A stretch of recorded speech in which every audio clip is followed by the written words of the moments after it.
A commando squad of militants have just sprung a daring trap on Vinzenzstadtstraße in the West German city of Cologne. They have intercepted the West German industrialist and business magnate Hans-Martin Schleyer and his security detail by rolling a baby carriage in front of their vehicles, forcing Schleyer's chauffeur to slam on the brakes, stopping on a dime. The police escort behind the front car are unable to slow down in time and they crash into the back of Schleyer's Mercedes. It is at this point that 5 gunmen emerge from cover, dousing the 2 cars in a storm of bullets. 2 police officers attempt to return fire, but they are outnumbered, outgunned, and pinned inside their car. They are sitting ducks.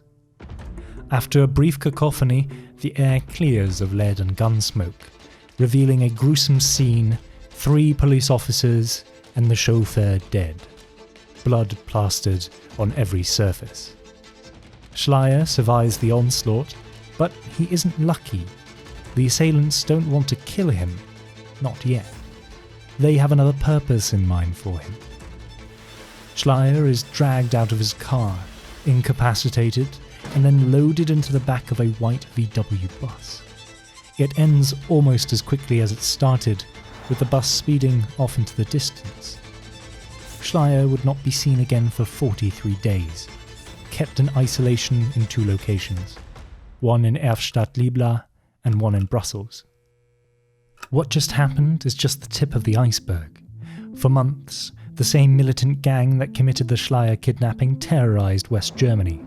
The Red Army faction, an extreme left-leaning militant organization who were anti-capitalist, anti-establishment, and in their own words, anti-imperialist, were the perpetrators.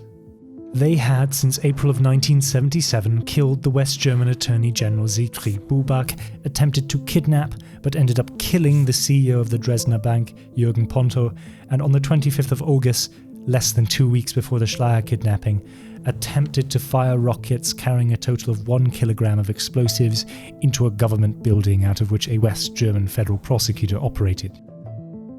Fortunately, the plan failed because the timer meant to trigger the firing of the rockets was not properly set.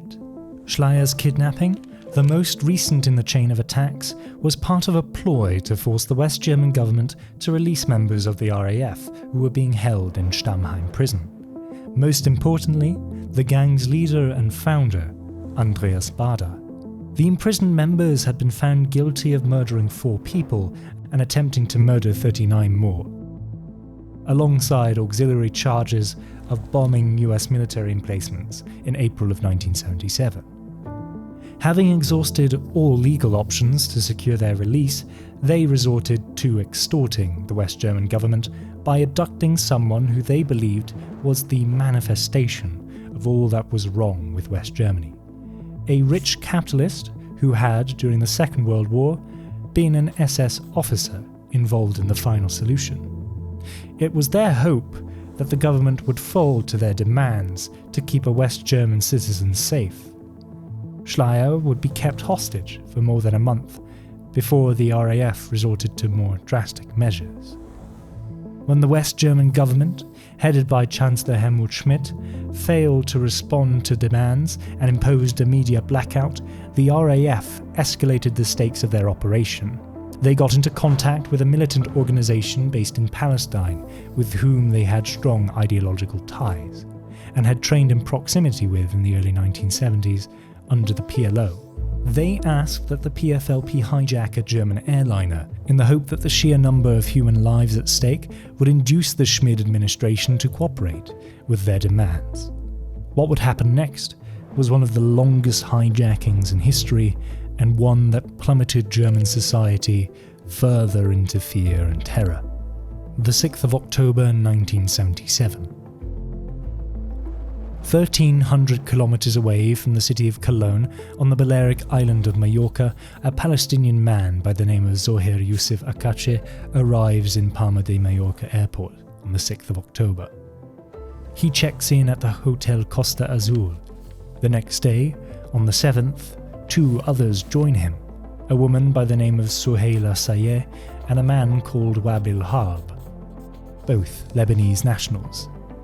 The group appeared to be tourists, going about their day visiting sites and sampling the city's restaurants and bars. Nothing seems out of the ordinary.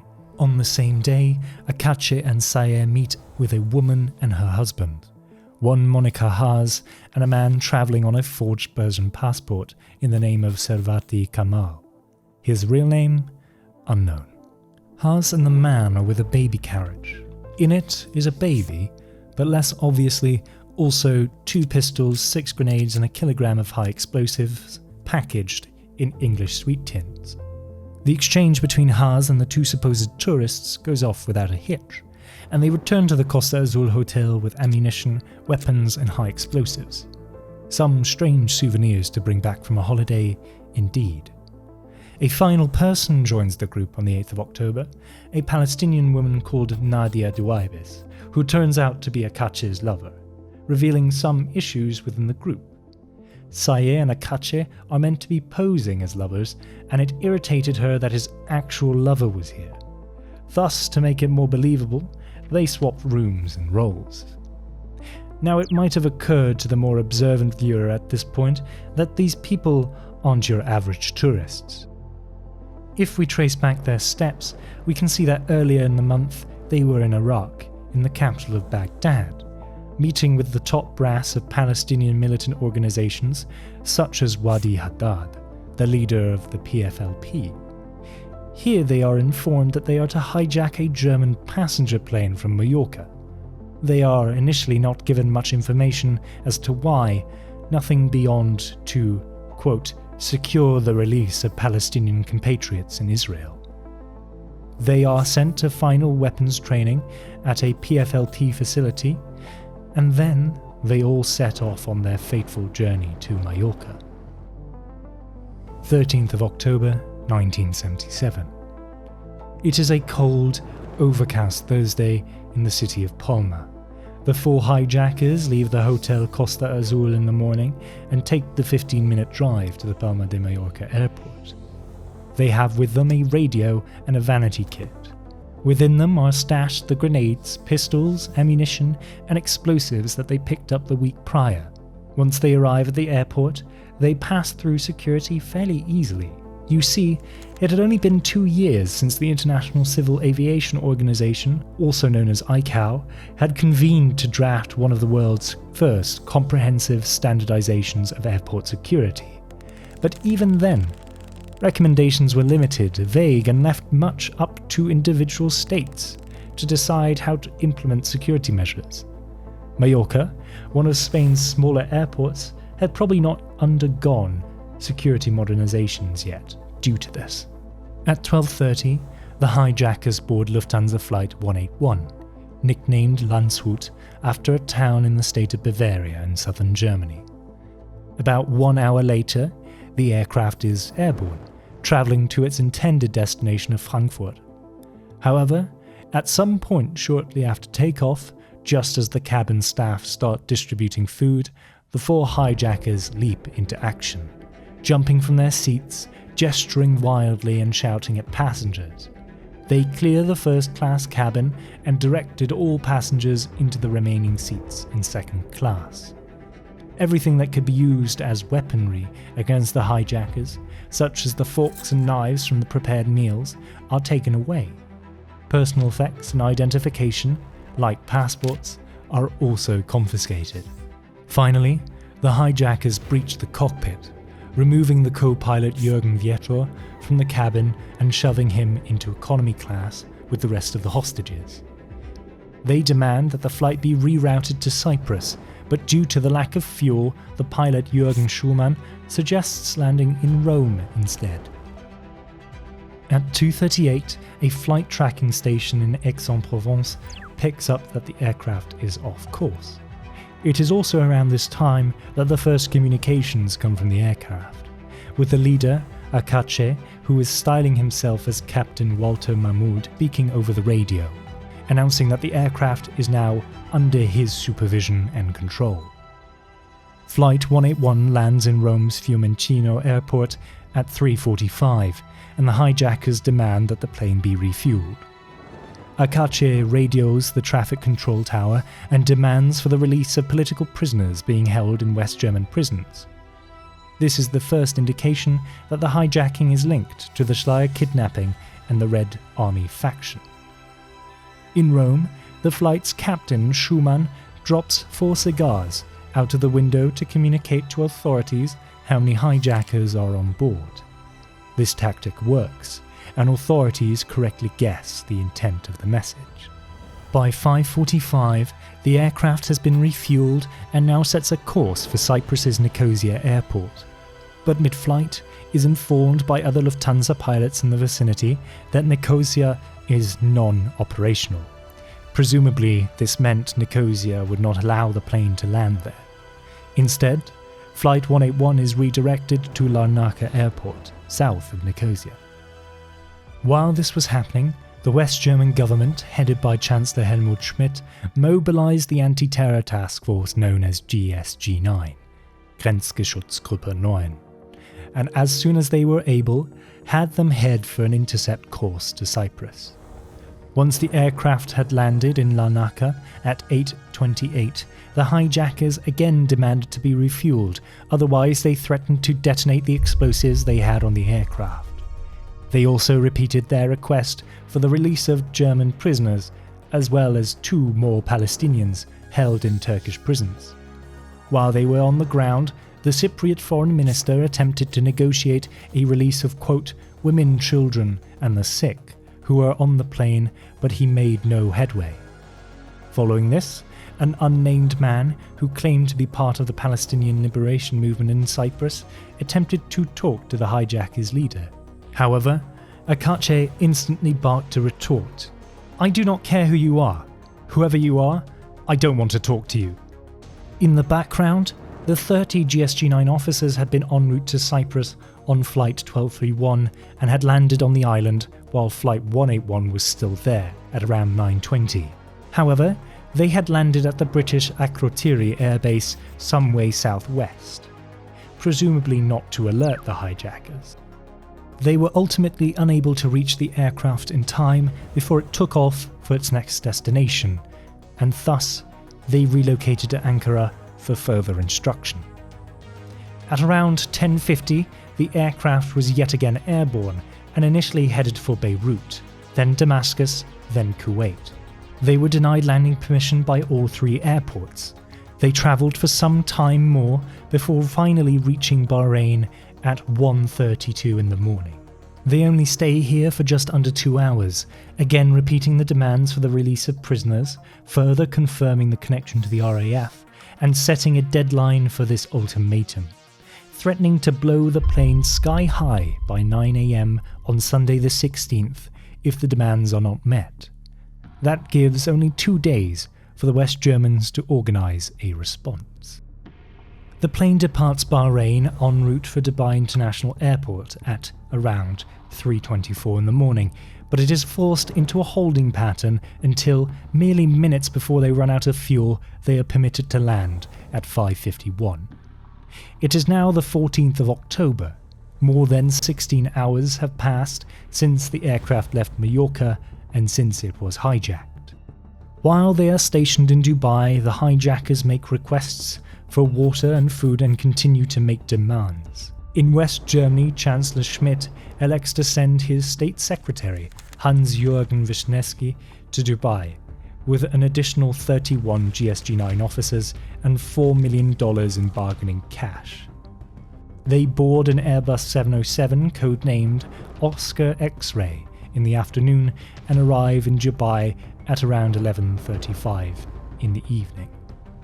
For the rest of the following day, Wisniewski is engaged in negotiations with the hijackers, but is unable to convince them to release the hostages or come to a compromise.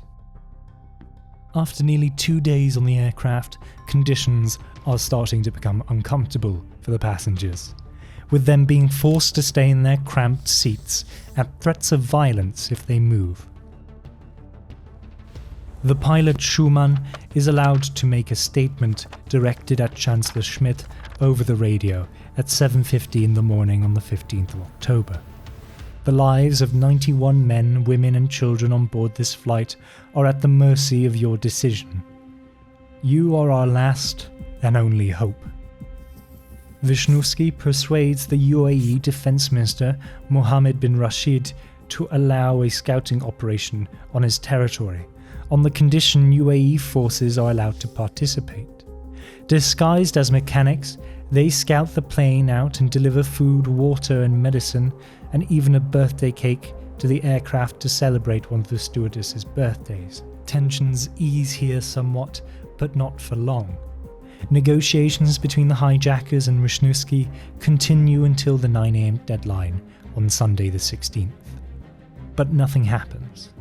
The hijackers don't blow up the plane. At 12:19, on the same day, the aircraft takes off yet again and attempts to land at Oman's Masirah airport, but is denied landing permission. At this point, control towers tracking the plane lose it for some time. Suddenly, the plane appears over Yemeni airspace and demands landing permission at Aden airport. As they only have roughly 10 minutes of fuel left, they do not wait for an answer, with Akache barking, "We are coming in, I repeat, we are coming in." They land just adjacent to the runway, on a flat, sandy area at around 3:55. The pilot, Schumann, tells the hijackers this may have damaged the landing gear. As soon as word comes in that the aircraft has landed at Aden, Wisniewski and his GsG9 contingent mobilize to Yemen. But they are denied landing and are ultimately rerouted to Jeddah in Saudi Arabia. At this point, Chancellor Schmidt radios Wisniewski, giving him the green light on a more forceful approach. Schumann is given permission to go inspect the landing gear after the rough landing, and while doing so, wanders into the security cordon set aside by Yemeni security forces, and tries to convince them to not let the plane take off. When he returns, Akache accuses him of trying to escape, and forces him to kneel in the aisle of the cabin, before shooting him in the head in front of the passengers and dumping his body onto the tarmac. The first casualty of the hijacking. The co-pilot, Jürgen Vitor, is forced into the cabin and told to take off in the direction of Somalia. The plane takes off from Aden at 2:02 in the morning on October the 17th and lands in Mogadishu a little over 2 hours later at 4:35. As soon as the plane touches down in Mogadishu, Schmidt gets into contact with the Somali president, Siad Barre, who after some negotiation allows the West German forces to stage a rescue attempt. Following the agreement, the second group of GsG9 commandos, which had since relocated to Crete from Cologne, is given the green light to fly south to Somalia to regroup with the other squad. On board are medical personnel provided by the Greek government in case the operation goes sour. The first plane, en route from Saudi Arabia, arrives in Mogadishu at 11:44 on the 17th. And the second at 5:30 with their lights off as to not alert the hijackers. The hijackers become increasingly unsettled and start to escalate their threats, tying up hostages and dousing them in the remaining on-board liquor to scare negotiators into thinking a bombing was imminent. This caused West German negotiators to feign acquiescence to their demands, stating they would release the requested 11 prisoners and fly them directly to Mogadishu. This was a bluff, and it got the hijackers to untie the hostages. Akache then informed the Mogadishu tower and the negotiators that it is 7 hours flying time from Germany. I will give you exactly 7 hours. Don't try any tricks. He agreed to put off the ultimatum of blowing up the plane until 3:30 AM the next morning. So, the GsG9 had only a few hours to strike before the hijackers realized there was something wrong. They struck quickly, setting their assault into motion at 5 minutes past midnight. Back in Bonn, a member of Schmidt's crisis group testified that just before and as the assault was occurring, the room was deathly silent. He stated, "You could have heard a speck of dust move." The suspense was palpable. Back in Mogadishu, the German forces are slowly creeping their way over to the plane, camouflaged in black to obscure their presence. The hijackers are completely unaware.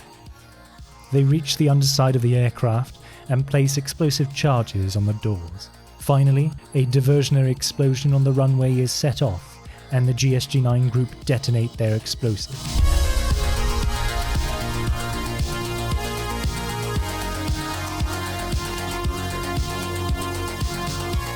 They place ladders on the side of the aircraft and quickly climb in, shouting "Hinlegen, hinlegen," lie down, as they rush into the cabin and neutralize the hijackers. One, Nadia Duaibes, is shot and she crumples down into the toilet at the front of the plane. Akache is shot in the cockpit and slumps onto the center console, and Nadil Harb survives long enough to be dragged out of the plane and given medical attention. But he dies at the scene. Only one survives, Soheila Sayeh, and she is brought out on a stretcher, asking the commandos to kill her. At the end of the assault, which took only 7 minutes, one commando had been injured by returning small arms fire, as well as 4 passengers and 1 stewardess. But no casualties, except, of course, for the pilot who had been murdered 2 days before. A call is made to Bonn. Mr. Wisniewski states over the phone, "Die Arbeit ist erledigt." Job is done.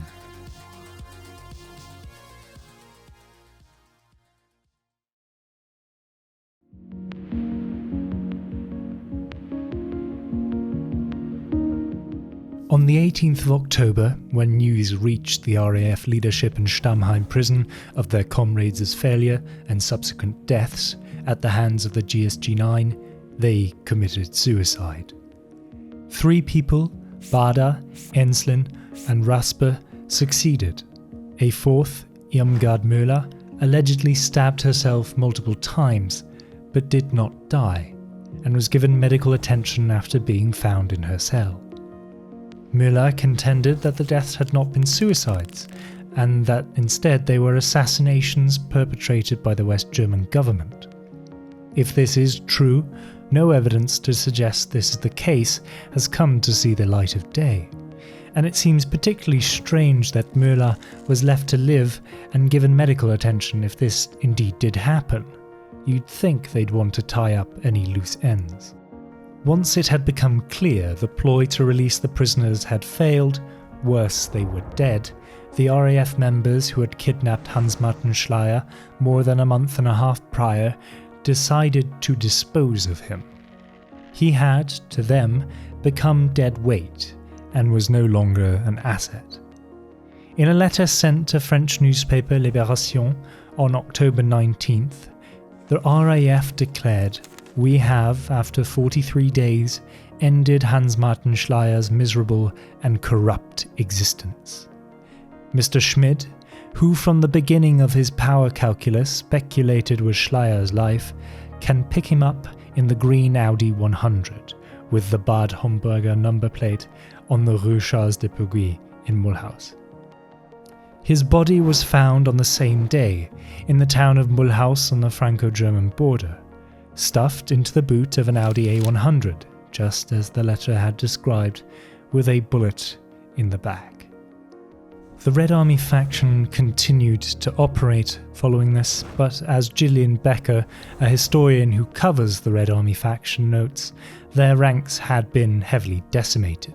They would merge with the 2nd of June movement to bolster their membership, but ultimately the RAF's influence would gradually decline, with its attacks growing less frequent and potent, before finally disbanding in 1998.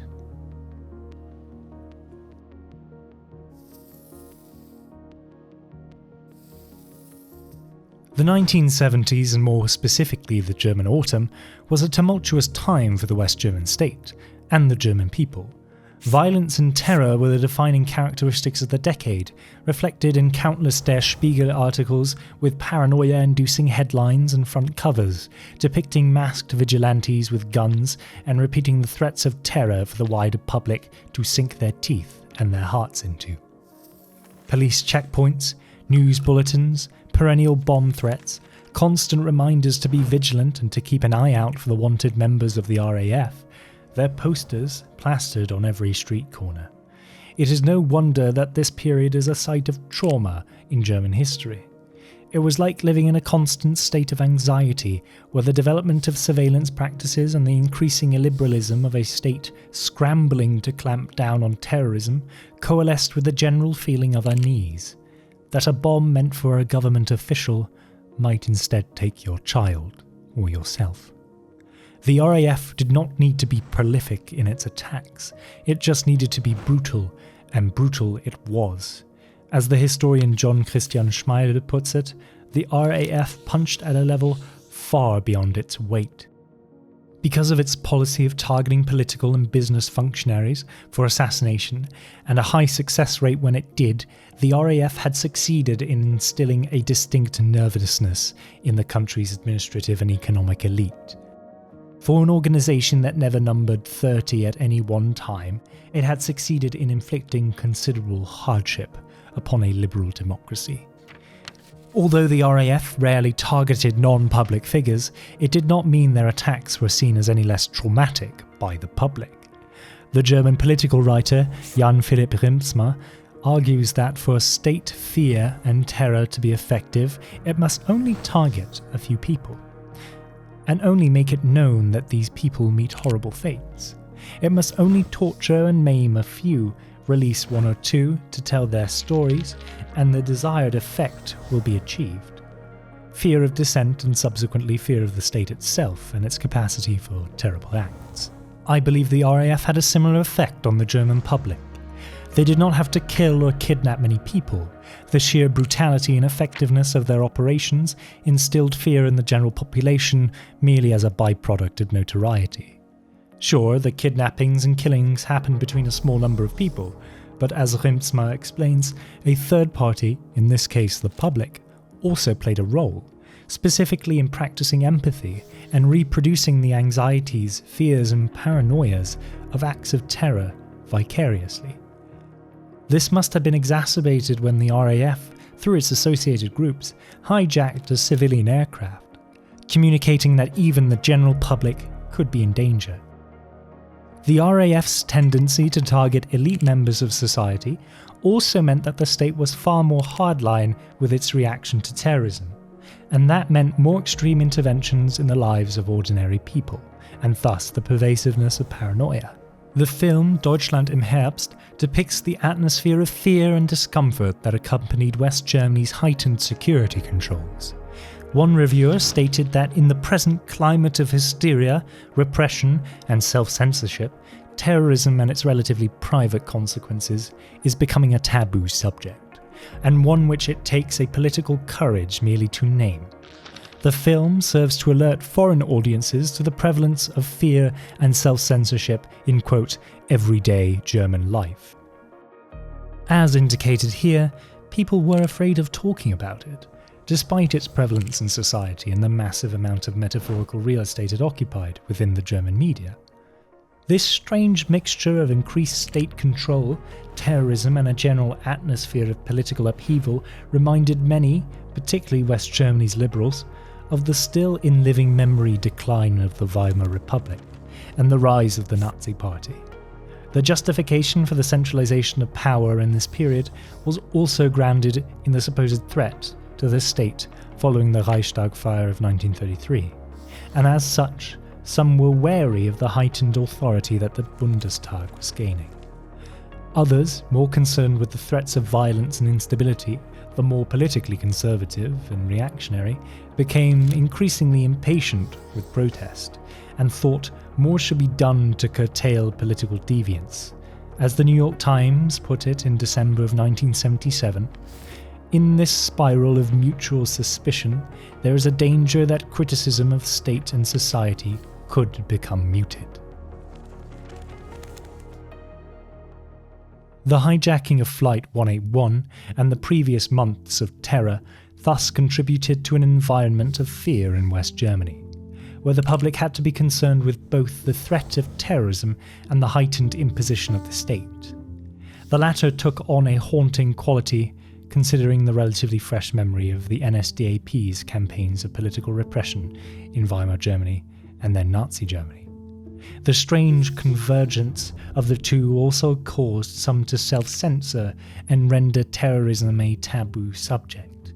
It became a background noise that often people refused to discuss due to its uncomfortable relation to state repression and surveillance, and the chance that someone might misinterpret your criticism of said state encroachment as tacit support of terrorism.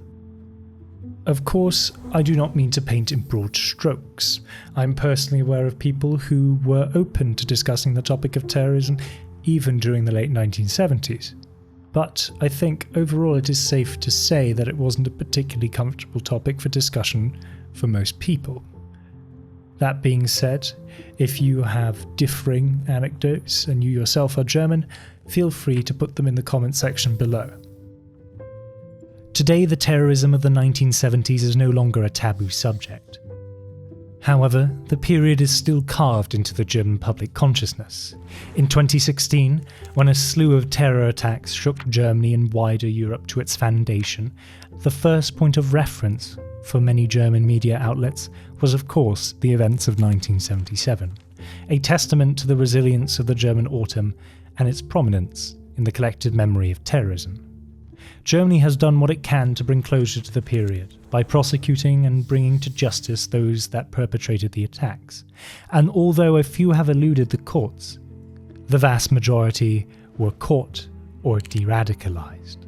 There are also monuments and memorials dedicated to the German autumn and its victims, and in 2017, the German government brought the old Lufthansa aircraft back from a Brazilian scrapyard to exhibit it at the Dornier Museum in Friedrichshafen. The German Foreign Minister, Sigmar Gabriel, told Bild that the message of the Landshut hijacking is, "We won't let terrorism get us down," and that during the heightened terror threat in Europe, it was important not to forget the lessons of the hijacking.